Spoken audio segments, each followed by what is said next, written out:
not only about my Italian pilgrimage, this is only to Zoom and humans. This tickles my beard. All right, awesome. So not only is this going to be about my Italian pilgrimage, which was brought to me by the great graces of you, we'll talk a little bit more about that in a little bit, but I'm also going to use this opportunity to talk through some of the things that I love about pilgrimage, the concepts of pilgrimage, the ideas of pilgrimage, and why it has been so important to me. So I am a product of the Ferris Bueller generation, who once wisely proclaimed, life moves pretty fast. And if you don't stop and look around every once in a while, you could miss it. So I love to live life at a snail's pace, to watch the sunset or the sunrise. I like to smell the rain on the wind before it gets to me. I like to hear the wind blowing and feel the crunch of gravel or road gravel underneath my feet in a well-trodden path. And I love to live the almost anonymous life of the pilgrim. Before my first major pilgrimage, my friend Vince, who you've heard a lot about today, introduced me to the works of David Whyte through his book of poetry called Pilgrim. And this was David Whyte's poems and reflections on his niece's journey in walking the Camino de Santiago. In his poem Camino, David Whyte says, "The way forward, the way between things, the way already walked before you, the path disappearing and reappearing even as the ground gave way beneath you, the grief apparent only in the moment of forgetting, then the river, the mountain, the lifting song of the skylark inviting you over rain-filled passes when your legs had given up, and after. But your loss brought you here to walk under one name and one name only, and to find the guise under which all loss can live. Remember, you were given that name every day along the way. Remember, you were greeted as such and you needed no other name. Other people seemed to know you even before you gave up being a shadow on the road and came into the light, even before you sat down with them, broke bread and drank wine, wiped the wind tears from your eyes. Pilgrim, they called you Pilgrim. In our seminar today, I plan to do three things. The first is to share with you the insights and the experiences that I gained from my last pilgrimage, thanks to the generous offerings and donations of many of you, as a love offering upon my retirement from the United Church of Gainesville. If you're new, my name is Andy Bachman. I worked here for almost 20 years, and I retired in 2023 from active ministry. More about that in a little bit. I walked a little over 100 of the 2,000 kilometers of the Via Francigena. It's hard to pronounce, I know. From Alta Pasco to Siena. And then I went to Florence, and then I went to Rome for Easter. But the whole journey really began when we visited our daughter Stella, who was in Valencia, Spain. And at that time, we got to witness the Fallas Festival. More on that in just a little bit. The second thing that I hope to do today is to inspire you to incorporate aspects of pilgrimage into your own spiritual practice. It is one thing, and it is an important thing, to gather as a family of faith on Sundays to worship. And how delightful that is, isn't it? Through shared prayers, through words, through songs, through our shared actions, we feel the sense of belonging. And that is so crucial to our spiritual growth, belonging. We feel part of a community that is greater than ourselves. We feel supported, cared for, sustained. But pilgrimage is a largely solitary journey, one where we get to appreciate the importance of becoming, which I believe both pieces are crucial to spiritual development, becoming and belonging. In becoming, in the act of becoming, we get to check our values. We get to check our choices. We get to check our sense of self and our relationship with the world outside where we are unknown, known only by that which you display to the world, known only by one single name, Pilgrim. We'll talk briefly through the components of pilgrimage and talk about how a few good questions along the way can really inspire a richer, fuller life. The third thing that I hope to do today is to express my gratitude for your generosity and to share a little insight into why I am still so passionate about pilgrimage. How many of you have been on a pilgrimage before? You can raise your hands a little higher. Okay. So people have done this. Now, chances are good many of you have actually been on a pilgrimage before. What does it mean to be a pilgrim, right? Well, Lao Tzu said a journey of 1,000 miles begins with a single step. It's really that first step that you take with intent walking out of your front door. A pilgrimage is simply to go on a pilgrim's journey. That is an intentional spiritual journey. And it doesn't have to be that spiritual. I know people who've gone on pilgrimage to Graceland, okay? Totally valid. That works. The core components of a pilgrimage are first to have intent. What is the reason for your setting out? For some of us, many of us, it is a spiritual quest. We hope to go to a specific destination that has spiritual significance. The Camino de Santiago is a long, many different paths to Santiago de Compostela, the Church of St. James. All the pilgrims are walking to pay homage to the bones of St. James the Apostle, right? It's a spiritual quest. For some, it is also a rite of passage, taking time away from a regular routine to recognize a significant life transition. I was a part on the Camino de Santiago, the first pilgrimage that I went on of the DDC, that is the Dead Dad Club. You'd be surprised how many of us were walking to figure out how to mourn. That definitely includes me in that. Some people go on pilgrimage when they get let go from their job, or they release an important relationship in their lives. Rites of passage are a big reason to go on pilgrimage. I am here for it. It marks the time of the transition as being different, set apart. And that is ultimately what a pilgrimage is. For some, they just go for transformation, where the journey is the destination, and those people are a lot of fun. And I recommend finding those pilgrims when you go on your own pilgrimage. The next piece that you have to do is prepare, right? So you do the research. What's the inspiration for your journey? Where do you want to go? Do you have the maps that you need? Have you made that killer playlist that's going to keep you going through miles and miles? The second piece, training. Are you physically prepared and mentally prepared for your journey? If you're walking the Camino de Santiago, the Camino Frances, if you're going to walk all 500 miles, you need to throw some stuff in a backpack and start walking now. And we're in Gainesville, flat as a pancake. Find some hills. Whew. Wow. If you're going to walk the Via Francesca, you definitely have to hit that Stairmaster. I almost died. We'll get to that in a little bit. The last piece of preparation, of course, is commitment. Buy the ticket. Once you buy that ticket, oh my gosh, it is so exciting. It is so exciting because then you can't back out. You can't back down. Like, now's the time. You buy the gear, you get the things, you read the book, you watch the YouTubes, you start to get excited. And then finally, you head off on your journey. Heading off on a journey or an intentional journey requires, number one, openness. You have to make the plans, but then you have to adapt with a good attitude when the plans go sideways, which they do and which they will. Part of the journey for me was always asking good questions. I love to head out with driving questions that I could consider for the miles and miles of walking, and I would ask those questions to my fellow pilgrims, creating community of our own, but also helping them to dig a little bit deeper. I love a good question. You have to surrender to the journey. Whatever will be, will be. You got to surrender to the blisters. You got to surrender to the heaviness of the backpack. You have to surrender to letting go of that third pair of pants that you brought because you don't have room in your backpack anymore. You have to surrender. And then you have to be open to transformation. You have to be open to the changes that may come.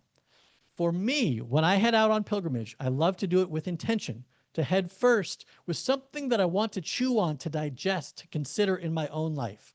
I seek a deeper connection to something that is beloved, right? I love awe, the concepts of awe by Dr. Keltner, who speaks to awe being these transformative experiences that pull us out of our life and drop us into something totally new, totally surprising. You can be surprised on your way to Publix. It doesn't take much to invest in awe. Just look at the clouds, look at your neighbors, make a connection. Another thing I love about pilgrimages, especially these long walks, is it's hard. And for me, it's good to do hard things. It's good to be reminded that we can do hard things. And it is belonging to something larger than myself and the world beyond. It's really cool to walk on a pilgrim path that was established in 990 AD, to literally walk on Roman roads. It's inspiring, but it's also pretty cool to show up at Graceland with a bunch of other weird Elvis freaks, right? There's something bonding in that. You make a connection. It's a belonging. And for me, it's all about the becoming a better me, a new, I chose the word better because I do feel like these evolutions, these natural things that we take, and when we face hardship, it does make us better. I realize that's a loaded term, but something to be considered. So like I said, anything can be a pilgrimage, right? So to me, it was a pilgrimage to go to Rawlings Elementary School on Wednesdays to pack backpacks for hungry kids in Gainesville. That's a pilgrimage. It's an intentional journey. It was a pilgrimage to go on mystery trip and surprise the youth group by saying, hey, guess what? We get to sort soap for 3 hours. That was really gross, but it was fun, right? It is a pilgrimage to go to the Gulf Coast of Mississippi and to help rebuild after Hurricane Katrina, and to bring the youth group to New Orleans, where they've never experienced things before, and take them down Bourbon Street in the middle of the day, where it smells like vomit and urine, and you're like, this is why you should never come to Bourbon Street. It's powerful, important experiences. But it was also a pilgrimage to dance all night with a beautiful friend, then go and visit the Pulse Memorial.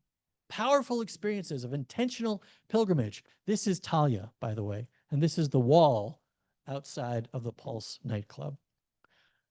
So I've gone on a few important caminos for me, a few important pilgrimages, and I'm going to share a little bit with you about what was happening not only in the journey itself, but what was happening in my life. I'm going to put a personal context on some of these journeys, and I'm going to be a little bit vulnerable, and I'm going to show you behind the curtains of some of the things that were happening, and I hope that that's okay, and I hope that I can, and I know that I can love you and trust you with this. So each of my most impactful pilgrimages came important times in my life. In 2015, I walked the 500 plus miles of the Camino Frances. That's one of the many Caminos de Santiago. I was 40 years old. My father had died the year before, and I did not know how to mourn. So I set out with the intention of arriving in Santiago de Compostela on All Saints' Day, the day that we remember those who have passed on before. It was powerful. It was transformative. It was hard. I needed the 36-day walk and 500 miles to get to the Cathedral of St. James to learn how to mourn, but also to remember how to dance. I had to find that delicate balance. I had never experienced grief before, and it was through the walking that I was able to come back to a sense, a better sense, a truer sense of myself. And arriving on All Saints' Day was amazing, obviously, as you can imagine.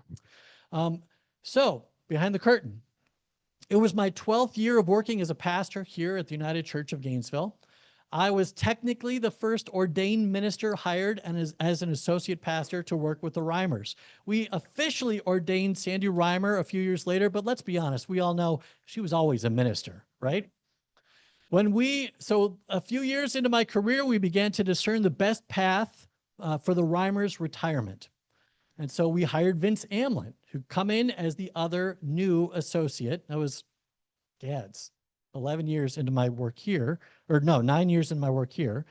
And then together we navigated the end of that significant chapter for the United Church of Gainesville, and then the beginning of another with the arrival of Shelley Wilson. So I was allowed to have a sabbatical every 9 years. I postponed my sabbatical to ensure stability, to provide support during those times of transition. After Shelley arrived, then I took my sabbatical. I went to Chile with my family. We went to Patagonia. We went to a fishing village. We lived in Santiago for a while. And then later that year, I went to Spain to walk the Camino Frances. It was amazing. The next sabbatical for me came after another significant transition here at the United Church of Gainesville. Vince left, Talia arrived, and then a few years later, Shelley left UCG, relocated down to St. Petersburg, and then COVID came. Whee! I think we navigated COVID pretty darn well. Look back at all those YouTube. That was the first time we stepped into YouTube. All this tech we purchased during that time. It was incredible, but it was so much work. It was so difficult, but it was important. I think we navigated well. And even still, during COVID, we embarked on our search for our next minister, Bromley, who arrived in the midst of our COVID-ness. And after she was settled, and after we returned to in-person worship out here in the courtyard, I went to Ireland to walk the Kerry Way and around the Kerry Peninsula, if you're familiar with Ireland, 10 days. It was amazing. And then I went to walk the Burren Way, which is where this picture is from, which took me into the home village unintentionally. I literally stumbled into it, of my favorite poet and priest, John O'Donohue. So the intent of my journey to Ireland was to really live into the Celtic theology that I had to become pretty well versed in to be your minister. Celtic theology is a very earth-based spirituality. It is where the elements play a key and crucial function in our own spiritual development. The Jesus in Celtic theology is this really kind of druidic thing. And I mean, come on, is that not right up the UCG alley? It was amazing. So I literally stumbled into the village where John O'Donohue was raised and then found his grave. It was on the journey of the Burren Way. Everything, sometimes on the pilgrimage, everything feels like the universe is working in your favor. You have to say yes to those things and recognize the awe of those experiences. The guy in the little convenience store, I said, "Hey, is this where John O'Donohue grew up?" And he goes, "Oh, you know John, do you?" And I was like, he says, "John baptized my daughter." I was like, wow.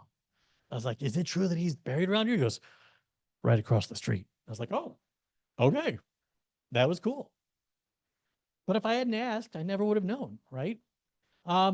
So the connection to the place with Ireland was really important for me, and it was powerful. But behind the curtain, my Irish Caminos came when I was exhausted and elated. It was really hard shepherding during COVID and with the church in another major significant transition. It was really difficult. After the departure of one beloved colleague and then the arrival of a new one, those years were tough. So my time spent over there in Ireland walking gave me the grace and the rest and the inspiration that I needed to finish my journey with you here at the United Church of Gainesville. I knew that I had to end pretty soon. It was a significant time for me in my life and in my career. My mom had died in 2019. And so all the roles and the responsibilities for Camp Highlands, which is my other vocation at the time, were now squarely on our shoulders, me and Tracy.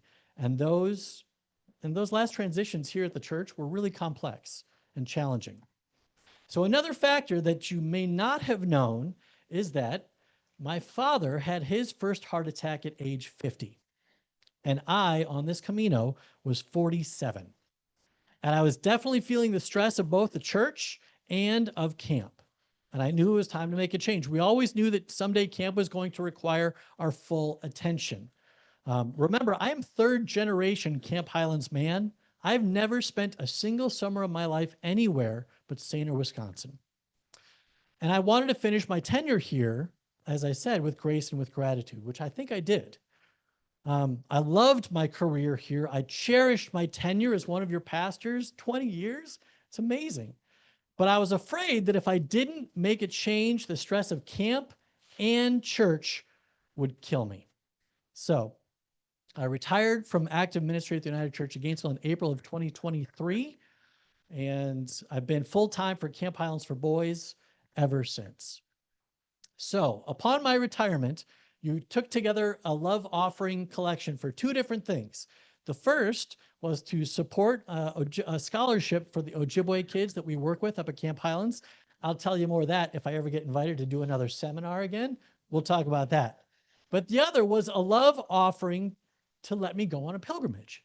And as you know, that was the perfect gift for me. So it was inspiring, it was challenging, it was a meaningful journey, a journey of discovery for me. To live into my life apart from ordained ministry with you. After I surrendered my call, I needed to remember who I was, who I am, and who I hope to be in the next part of my journey. It's that life transition piece that I mentioned at the beginning. And it was really hard to do that. I know that surprises you. There's a lot of stuff that comes up when you consider a 20-year career in the rearview mirror. Also, approaching this Camino was different than the others. For the others, I always lived a very public life. At Camp Highlands, you know, you're on for 16 hours a day, and you got to be relatively kind to everyone you come into contact with. But then I used to have 2.5 days to get from northern Wisconsin to the Gathering of the Waters and be, hey, everything's great. I'm so happy to see you. And I was so exhausted. So when I went on my first 2 Caminos, it was really as a way just to remember who I am. But with this Camino, that was very different because that public context of sense of self, that defining of who I am in my community was gone in this community. It was gone. And that was weird. So I had to remember who I am when I am alone. So for this one, you know, I had already had a lot of me time before I went to Italy because I went in 2024. So almost a year had passed before I went on this Camino. But to be honest, before I went, I was very nervous. I was afraid I was going to be lonely. I was afraid of what might come up for me. So really, my pilgrimage to Italy began the day that I retired from active ministry at the United Church of Gainesville. But the transformative part of that journey, of this journey, started in Spain. So our middle daughter, Stella, you here still? Oh yeah. Stella spent her first year of college in Valencia, Spain, through a fantastic program with FSU. She had to spend the entire year there taking classes and living in Valencia. And someone, I don't remember exactly who, it might have been my sister, it might have been Tracy, gifted me a book that said where to go when. And it lists all these great festivals that take place all over the world. It's really cool. And so in it, it describes the Fallas Festival, which takes place in Valencia, Spain, every March 19th. It is a celebration of the feast day of Saint Joseph, the husband of Mary, the adoptive father of Jesus, patron saint of all carpenters and workers. Well, the story says that in Valencia, every year, the city's carpenters would collect all the scraps of wood that they made over the course of the winter. And then on March 19th, which happens to be the equinox, they would go out into the street and burn the scraps in honor of St. Joseph. Well, the story says that one year, one of those carpenters assembled them into a statue, and this practice caught on. David, it was the first burn. And now, holy smokes. Now, community groups and civic organizations and families sponsor, you see how giant this thing is? Sponsor giant statues every year. And they erect these things all over the city of Valencia. There are over 300 of these statues and 600 smaller ones all throughout Valencia leading up to this. So they host these giant crazy parties to pay. Some of these statues are whimsical, some are gaudy, some are cartoonish, some are political. They're pretty incredible, right? So this is Little Red Riding Hood and the Big Bad Wolf. But you see how close these buildings are? Wait till you hear what they do. It's insane. There you can see Little Red Riding Hood. So they construct these giant statues. And so this year, when Stella was there, it just so happened that everyone's spring break coincided with the Fallas Festival. So we all went to visit Stella in March, and it was incredible. There's a lot that happens. There are huge street parties. There are formal processions of people in their formal gear. There are parades everywhere you look. They construct a giant statue of Mary with carnation flowers that are brought through in formal attire and delivered to all these volunteers, who then toss them up into this wooden structure of Mary and create this giant gown made of carnations. It's incredible. But at the same time, they're lighting off firecrackers everywhere. Every day at 2 o'clock in the city center, people gather and they do a fireworks display, but it's not visual, it's auditory, it's audio. It's like the boom, it shakes your bones. And it's incredible and so weird, but just so cool to see. So all of these parties are happening all throughout the city. It's amazing. Unfortunately, March 19th fell on a Monday, so Remy, Judah, and Tracy all had to fly home before the culmination of the Fias Festival, which is when they burn every statue that has been erected in the week prior. I was able to stay, so Stella and I got to take all this in. So on the day of St. Joseph, after all the giant statuary have been completed and judged, one is saved every year, one. All the other ones, they burn to the ground. The whole town gathers together for a parade where they welcome the protagonist of the festival, fire. Fire is the hero of the Fias Festival. It brings the necessary purge of the old and allows us to bring in and make way for the new. After the parade, they light it all on fire. Now, you know, the firefighters show up first. They spray down the buildings. They spray down the cords, but then they light these suckers off with these crazy huge displays of fireworks. And it is absolutely insane and so cool. Stella and I knew that this was the one that we wanted to see burn. So we got right up there to the front row. I have 13 minutes of this whole thing burning down. If you want to see that later, let me know. But you see how close those buildings are? And when the thing collapses, I mean, Stella, like the heat just goes. It was crazy. Yeah. So what's amazing is these giant displays all throughout the city just burn and burn and burn. And it's a huge party. And then they all burn down to the ground. And then overnight, they all get wiped away. It's like it never happened. Now, when our whole family was walking around looking at these beautiful statues and like all the intricate designs that they took, we thought, it seems a shame. It seems a shame that they're going to burn this down. But that's the whole point. Stella likened it to a theater production. You put all this work in, all these weeks of practice and practice and practice, but then when the production is over, the theater goes dark and it's time to start over anew. So this was the perfect way for me to begin my VF. It's not the best picture. The Via Francesca. So I bid a fond farewell to Stella, and then I jumped on a plane, took my backpack, and flew to Pisa in Italy. And I set out to walk the Via Francesca.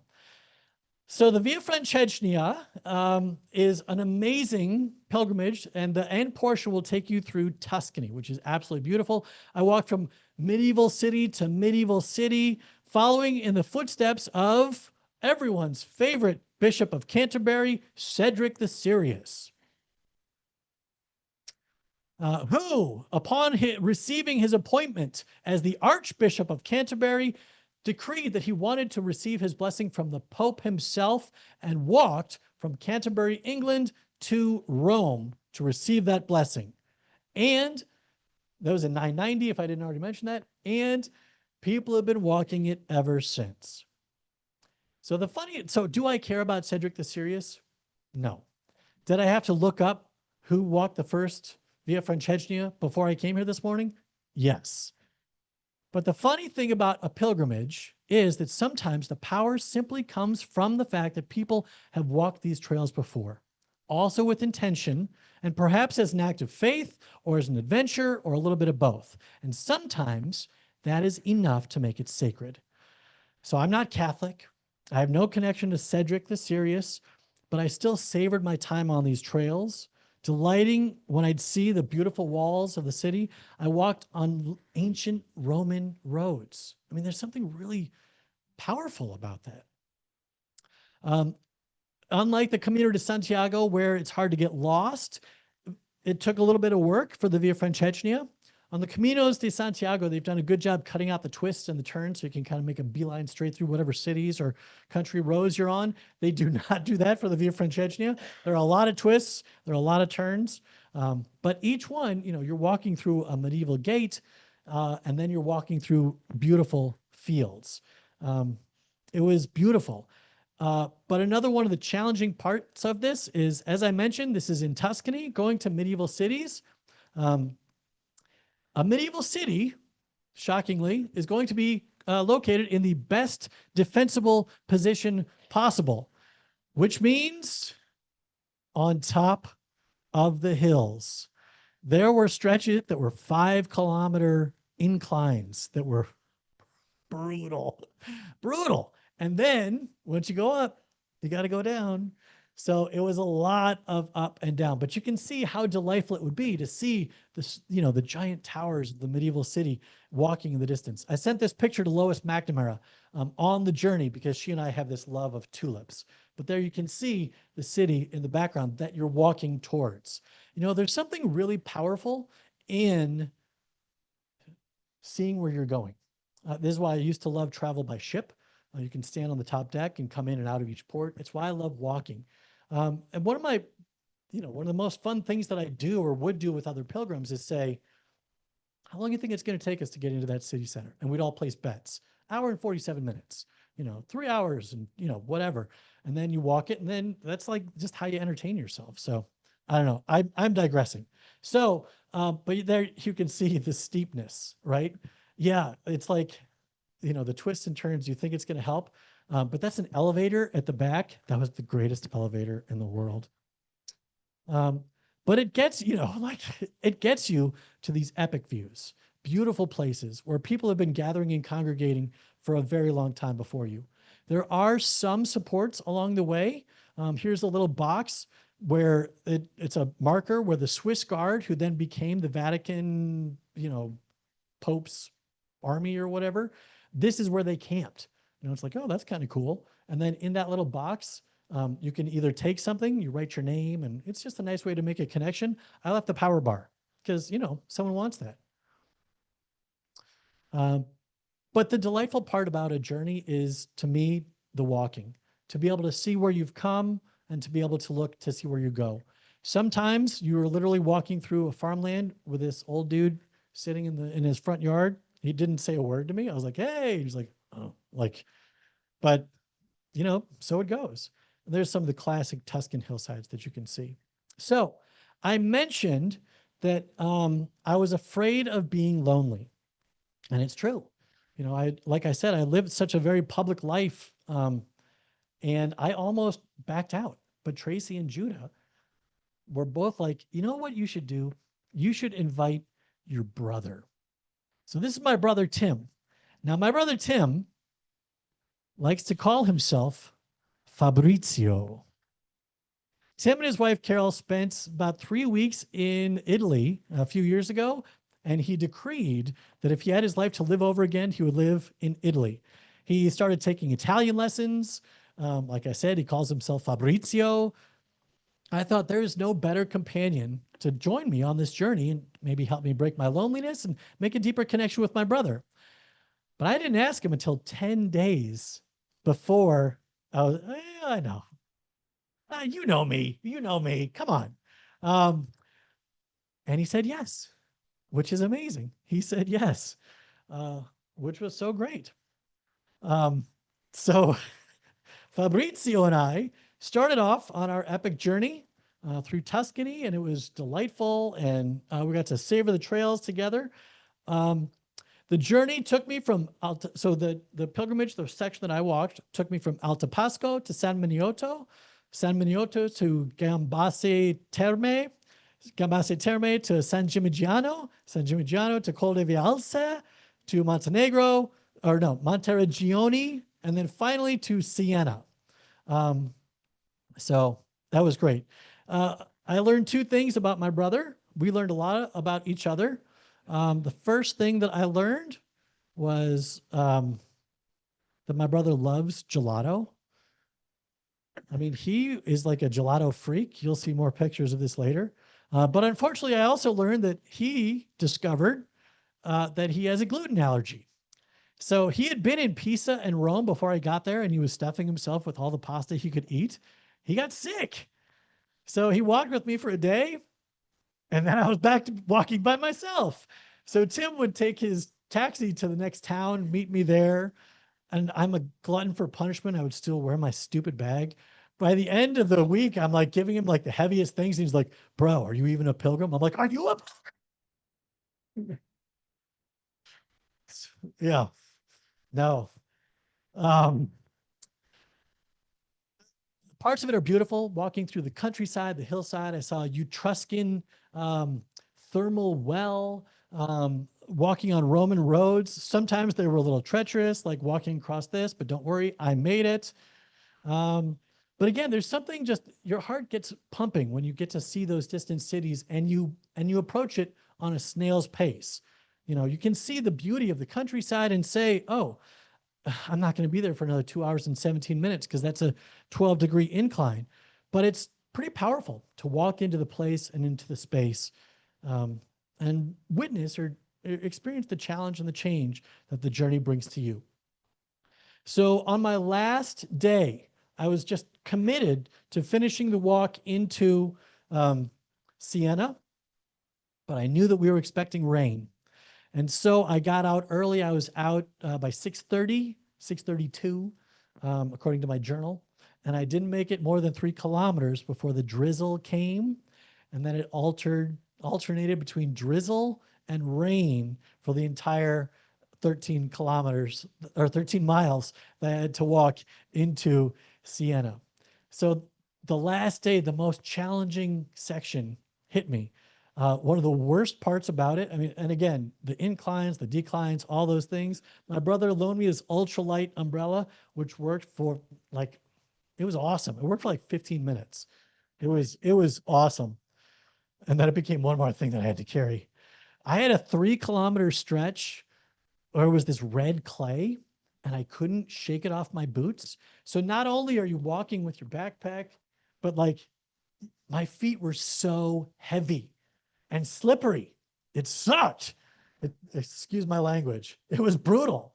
So then finally you start to reel in the end. 1.3 kilometers to Siena. You're almost there. And here I am in this beautiful city walking. I'm drenched to the bone.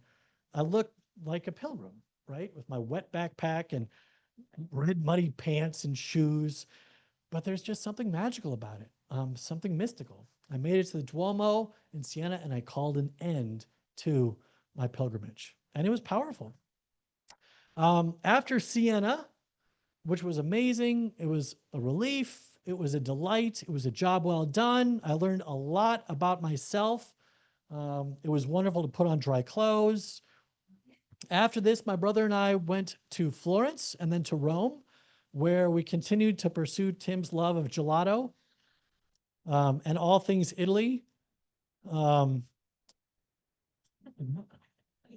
yeah. But the great thing about pilgrimage is you got to keep your eyes open because you never know who you're going to bump into. So here you can see Jeff, Linda, and Zoe Dahl, and more, even cooler than them, this is Jesse Smoltz, the famous actor. So we were kind of geeking out, and like, this is my covert way of taking picture. We ate dinner. We ate dinner with Jesse Smoltz. It's pretty cool. I don't know. We didn't really know who he was. We kind of knew. Zoe knew, but okay. Another pro tip. I'm not Catholic. Neither are you. But I was there for Holy Week, and You know, all these churches, all these cathedrals are amazing museums, beautiful works of art. You know, I was in San Gimignano for Palm Sunday, and I went to the Duomo. It costs €12 to get into the Duomo if you go in as a tourist. But if you go in for the worship service, it's free. So places in Italy that are sometimes so crazy crowded, and especially, you know, in the middle of something, you can show up to a place like the Parthenon on Good Friday and have the whole place to you and 37 other worshipers. And it's pretty powerful to hear a men's quartet and the organ in this beautiful ancient building, even if you do it with this guy.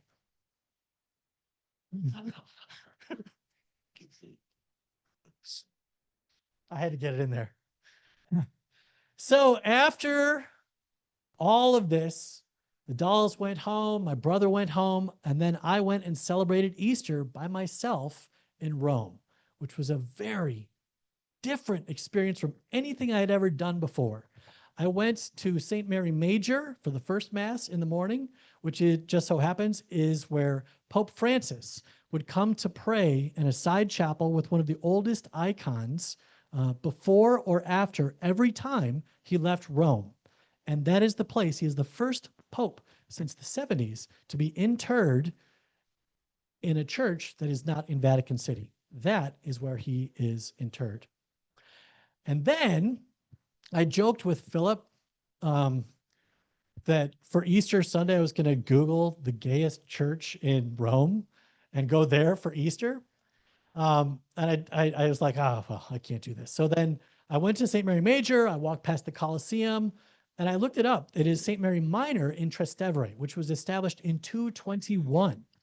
So, you know, all things Italy, they shut down in the middle of the afternoon. And if you find a place to eat at like 5 o'clock, then you are definitely in a tourist place. Don't eat there. So I booked a reservation for 7 o'clock. And then I just walked around Trastevere. And wouldn't you know it, the bells to the church start to ring, symbolizing that it's time to come in for Mass. So I went into Mass, and it was people in three-piece suits and people in their fresh off the street sanitation workers. The choir was practicing like a vibrant song with drums, and they weren't quite getting it right. So they'd go up half a step to try to get it right. And that wasn't quite right. They'd go up half a step, trying to get it right. And this is all like 6 minutes before the service is supposed to start. And I got to say, I've definitely felt at home. It felt very UCG-ish. Well, then they do the grand procession where the priests walk in, and it's this old white dude with this beautiful flock of hair, and it's this tall, you know, graceful looking, simple black man. And then who leads the Mass but the tall black man who is an Haitian immigrant and had been in Italy for 13 years. And it was powerful. And it definitely felt a lot more UCG than Church Mary Major. So it was a real full circle experience for me because up until this point, I had created Easter worship for you. This was the first, and here's the thing, even though it was in Italian, I knew the story, I knew the words. And for me to be alone, even without my family, felt cathartic, felt important, but it also felt like an important milestone for me.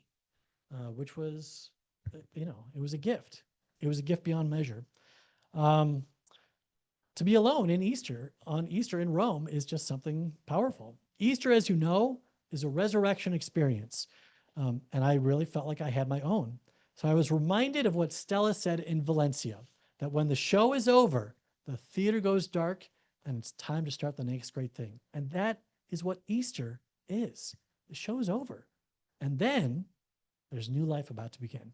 So you might know this, you might not know this, but we, as the United Church of Christ, take our roots from the Congregationalists who came to this continent seeking more truth and light, yet to break forth from God's holy word. Literally left the homeland to come and find new ways of being. That is our spiritual heritage, and one that I strongly encourage each of you to embrace and incorporate into your own spiritual journey. So whether you're going to Santiago de Compostela or you're going to go to St. Augustine, Florida, bring a little bit of intention, ask good questions, be open to surprise, be awed by what you might find, lose the restrictions of your titles or of your past, and take the only name that should define you, Pilgrim, and see what you might discover about yourself. Do those hard things, because indeed there is more truth and light yet to break forth. So thank you for your time.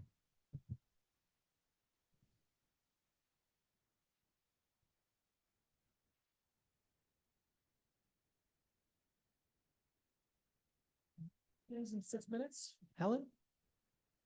Since you had housing within the intent of camp living here, what did you carry in your backpack? Well, my housing greatly improved when I traveled with my brother. It should be stated. He got the, I got the single. It was clothes, the knickknacks I would buy, the books. I brought my discharging cords, the deodorant, the toothpaste, the toothbrush, the simple things you need. I also wanted an outfit that I could wear in the city streets so I could kind of look Italian. So that, yeah. Oh, Well, what was the tall striker building behind you on your first line? that was the Duomo. That was the big cathedral where, so part of the pilgrim's journey is that you get a stamp in all these different places to mark you as a pilgrim. The community of Santiago, you can get almost everywhere. If you walk 100 kilometers from Santiago de Compostela, then you get that golden ticket into heaven. It's where a pilgrim. So they have the same thing in Siena or on the Via Francesca. So I finished my pilgrimage at the cathedral where they gave me my final step. So that was a good question.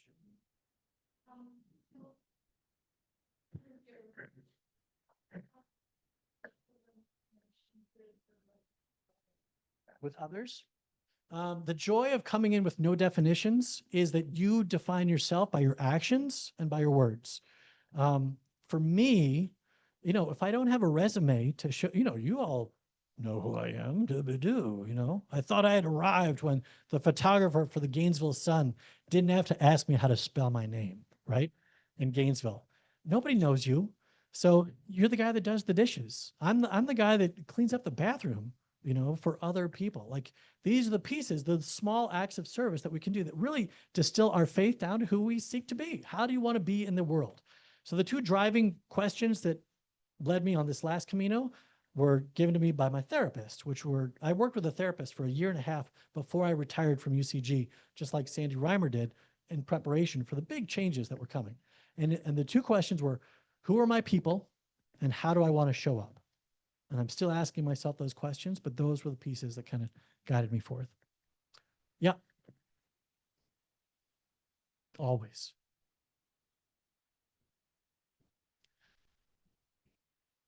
Well, my brother being sick, I had visions and dreams of Fabrizio and Andre, sharing life. And that didn't happen. And that was a bummer, it was a big bummer. He had a very different Italian experience than I did, and we couldn't talk about it, on this one. Other things, I learned to love a Catholic Mass. Yeah, I absolutely love it, which I didn't think I would. Oh, I heard Mary, the mother of Jesus, came into Mass on Easter Sunday in St. Mary Major. That was surprising. So I was sitting in a row, and it's this giant church, and the choir and the organ starts, but the choir is up in the choir loft, so you can't see them. And because it's this giant echoey church, like the words are kind of like mumbly, but like it still sounds magical. But then all of a sudden, this young nun slipped into the row behind me, and I couldn't see her, but I heard her. She sang every note, every word. She was pitch perfect. And then at the end of the service, she was gone. For me, that was a Mary experience, right? And so I've been looking for Mary ever since. So it was, so something like that. Yeah, Tracy, good question. Yeah, Peg. Yes, almost every town on almost every pilgrimage that you're going to do are going to have, 3 different levels. There's like a group, like bunk bed hostel kind of thing. There's a pension where it's like a little bit nicer and you have your own private bathroom. And then there's the hotels. I started in the pension, or no, in the hostel. When my brother came, it was the hotels. It was really nice. Yeah, Flo. So, so when you were heading into Siena, was there other pilgrims that were with you? That was there any kind of ceremony? You just walked into the Duomo, and Nothing. okay, so that was a solitary experience. Similar to the walks in Ireland, right? Totally Right. solitary. On the Via Francesca, I met 3 other pilgrims at the exact same time. I was sitting on a hillside eating nuts, eating my curds and eating some protein. And then all of a sudden, this old woman shows up, and then this young Australian dude show up, and we sat there for a minute. And the dude had walked the entire thing from Canterbury. The woman started, somewhere in northern Italy, and then we had a nice little chat, and then they disappeared. Poof! It just happens like that on the Camino. The Camino de Santiago is crazy social. Um, and that's a huge part of the fun. When I walked the Camino de Santiago, I started out alone. By the end, we were making dinner reservations for 30 people. Yeah, right, right. And how about the relic in Siena? What was that? Oh. Pilgrims. Oh, I've seen a lot of cool things. Stella and I, we drank a pitcher of sangria and then went into the church in Valencia, and we saw the Holy Grail. The cup. So another pro tip on those: worship starts, you get in, you go see whatever the icon is, but go in 15 minutes before they close. I was the last one in the room with the Holy Grail, and that was so cool. I saw the box that held one of the nails that had nailed Jesus to the crucifix. Uh-huh. Pretty cool, huh? This is Helen's question. How many miles did you sort of average on a daily basis? It would vary. The biggest was 20. Those are long days and brutal days. But typically I like 12-ish, A lot of what I've learned to slow down. The only thing that you have to do is get from point A to point B. And if you're walking at 2.5 miles, 3 miles an hour, you can get there in 6 hours, right? On the Camino de Santiago, I would show up at 2 o'clock and then have nothing to do for the rest of the day. So I learned to really slow down, took my AirPods out. I walked into the journey. I love life at a snail's pace. So I'm a slow walker. Yeah. I saw the Holy Grail. You didn't see it. Drat.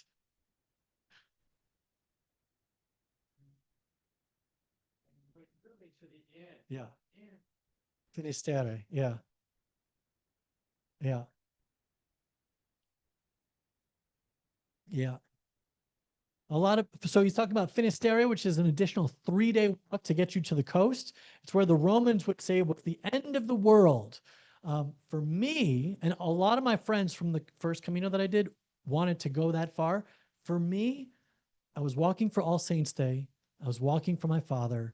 For me, it was the worship on that day in Santiago that completed it for me. And it was amazing. Yeah. Oh, yeah. They have this giant, in Mass, they have the thing that moves the incense. I had a video of it in here, but it didn't work. But they have this giant one in Santiago, supposedly because the pilgrims used to be so stinky. But like it takes 8 guys to hoist this thing, and they send it soaring, and it goes. It is absolutely breathtaking. Another reason I wanted to be there on All Saints Day was because I knew they were definitely going to wave that or swing that thing, because they don't do it every day like they used to. So, but yeah, amazing. Donna. Really for the good of the order, I've had lots of sabbaticals being so old. And so I did 3 of my 7 sabbaticals on the Appalachian Trail as a pilgrimage, and 1 on the Camino. And the other thing is completely unrelated to that. It's just such an honorable, wonderful spiritual tradition that clergy around the country, including Vin in Chicago, who many of you know, are arguing that we shouldn't make clergy have regular vacations. No kidding.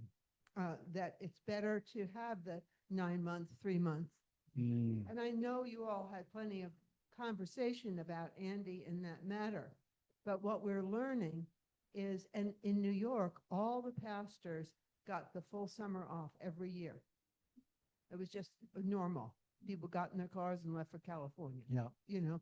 So it's a tradition that doesn't have to be so vacation oriented or sabbatical oriented or I like the idea of going on a pilgrimage to St. Augustine, you know, for the day, or looking at travel, almost always a pilgrimage, especially as intention is set. So I'm so grateful that you got it. And I'm just saying, don't be locked into schedules that are normal for yourself or for your leaders. Amen. Yeah. Okay, Jen, last one, and then we can go.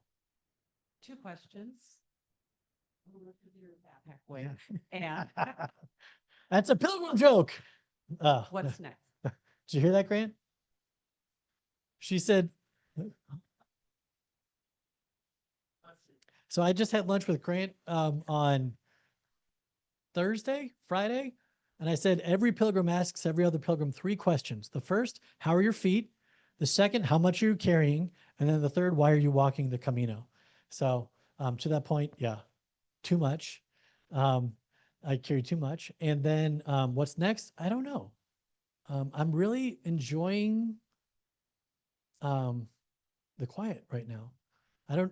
I said this in my journal. I don't know that I need to go on another Camino by myself. I don't know. So yeah, we'll see. Okay. Once again, thank you so much for the generosity of your love offering to allow me and enable me to go on such a thing as this. It was powerful, transformative, crucial, and I'm forever grateful, and I love you all. Thank you very much.